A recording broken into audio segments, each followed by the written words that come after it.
At the beginning, all parts are thoroughly cleaned and checked to ensure they are free from dirt and old oil residues.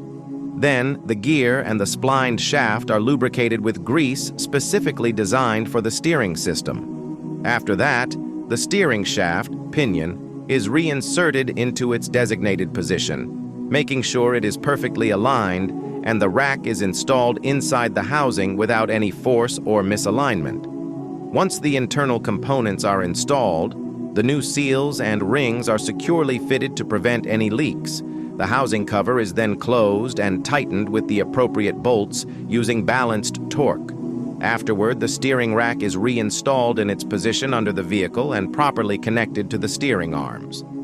Finally, the steering fluid is filled, and air is bled from the system by turning the steering wheel fully left and right several times, ensuring smooth steering movement and the absence of any noises or leaks.